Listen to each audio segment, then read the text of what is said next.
Hey YouTube, Twig here, bringing you all my Light and Darkness Yu-Gi-Oh! Deck profile for Post the Infinite and Forbidden. The Light and Darkness Dragon, monster as a whole, got more for the archetype that actually focuses on the extra deck monsters, Light and Dragon and Dark and Dragon. Two cards used by Chaz in the Yu-Gi-Oh! Manga.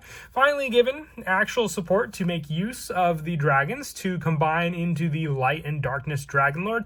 I would say more of a true homage to the Light and Darkness Dragon from the manga, because Chaz did fuse these two monsters together to create the Light and Darkness Dragon as a whole. With this deck, we're going for more of a pure build with some dragon support. If you wanted to run the Bysteel engine in the deck, I can show what cards you can take out. I know Lubellions are just a little more pricey for people, and this is going to be, I would say, more of an affordable deck for sure. But let's go ahead and get started with the deck profile.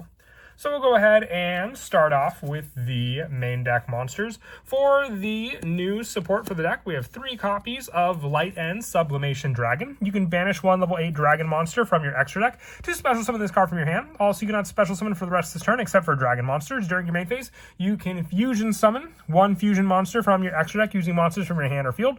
When an opponent's monster declares an attack, you can make this card lose 500 attack and defense. If you do that, opponent's monster loses 1500 attack, equaling each effect of Light and Sublimation Dragon per turn, but having the attack lowering power on top of the easy special summon of this card, and then the fusion power as well to be able to go into our main go-to fusion monster is a big help with the setup for your main go-to summon in the deck, while giving you a level 8 monster on the field that can be used with some of the other level 8 monsters that are a little easier to summon in the deck also.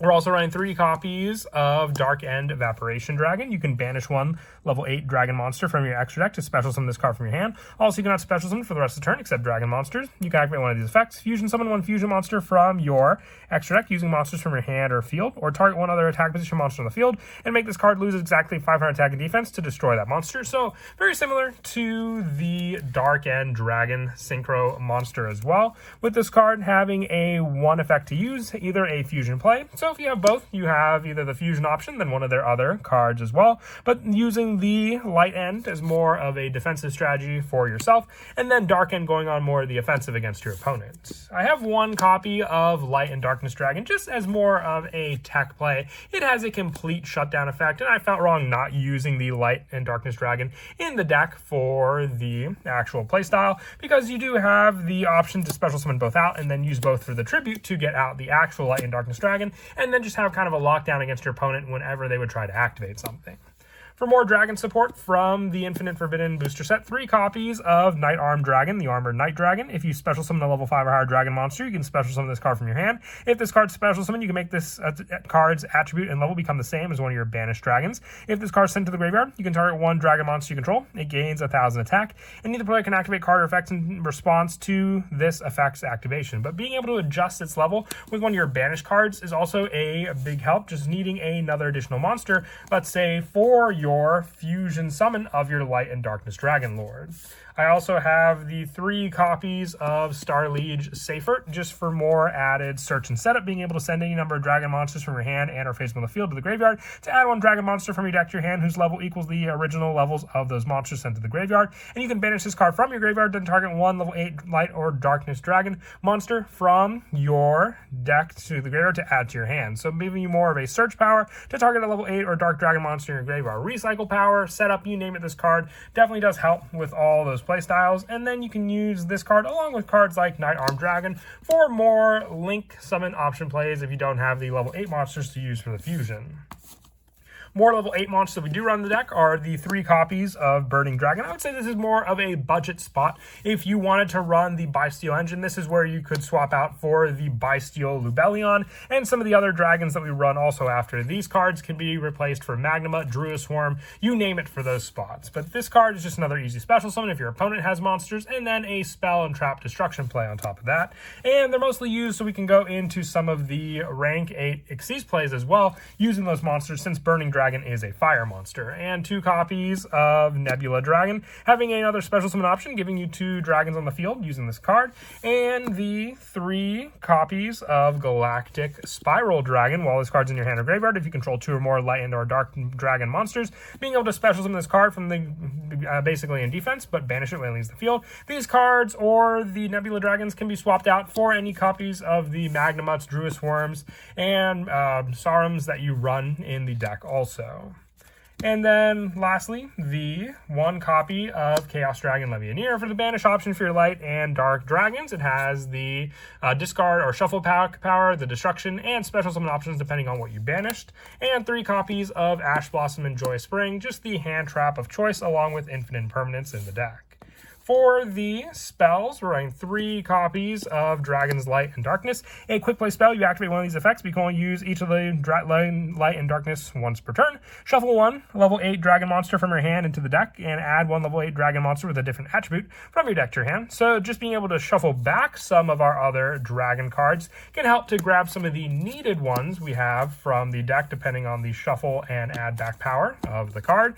And being able to target a Dragon monster you control, it gains attack equal to its level times 200, an additional attack boost, or when a card effect is activated that targets a dragon monster, you can negate that effect. A more light and darkness dragon play thanks to that last one. Also, the 3 copies of Shadow's Light for added search power, targeting a dark monster you control, and special summoning 1 light monster from your deck or extra deck with the same original type and level. So more of a way to gain access to some of our extra deck monsters as well with those monsters, since there's no summon restriction on the target for our dark monster, being able to then summon out our light monster from the extra deck also.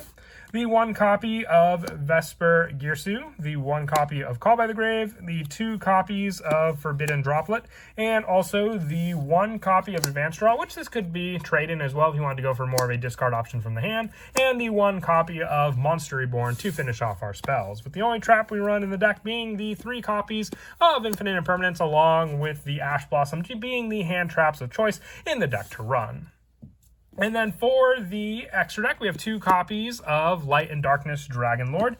Needing 1 level 8 Light Dragon and 1 level 8 Dark Dragon monster, it must be fusion summoned while face up on the field. This card's also a dark attribute. Once per chain, if a spell or trap or monster effect is activated, quick effect, this card loses exactly 1,000 attack and defense. And if it does, negate the activation. If this card in its owner's possession is destroyed by an opponent's card, you can target 1 dragon monster in your graveyard and special summon it, giving you back either your light or dark dragon monster back onto the field. But a great setup using this card, having the same effects as Light and Darkness Dragon, with more of a power boost to boot on the field also, and a total of 3 negations at that. You run also the 2 copies of Light and Dragon and the 2 copies of Dark and Dragon for the added use for their banish to be able to summon our bigger Light and Dark Dragons from our deck onto the field.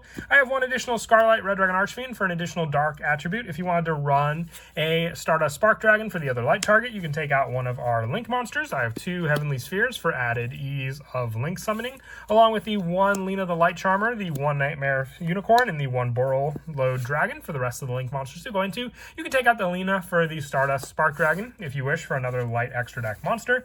And then for the Xyz monsters, 1 number 90, 1 Heretic Sun, and the 1 number 38 to finish off that monster lineup as well. But as for some of the go-to plays in the deck, the big play just comes down to you having your monsters in your hand for you to use. You can grab them with the swap out of another dragon monster in your hand to grab the proper dragon as well, and then being able to just have both of their banishes play for their special summons, having the banish for both, summoning both onto the field, and then whichever one you summon last, you could use the Dark and Evaporation Dragon to then go for the summon of your bigger Dark Dragon and Light Dragon Lord monster on the field with its 3 negates ready to use against your opponent and any card they try to activate. It's a very, very easy play style, which makes it one of the more fun decks just to try with all the dragon support we run to see how it works. But that is it for the deck profile. I hope you all enjoyed, and as always, until next time, please don't forget to leave a like and subscribe, and Kira Twig out.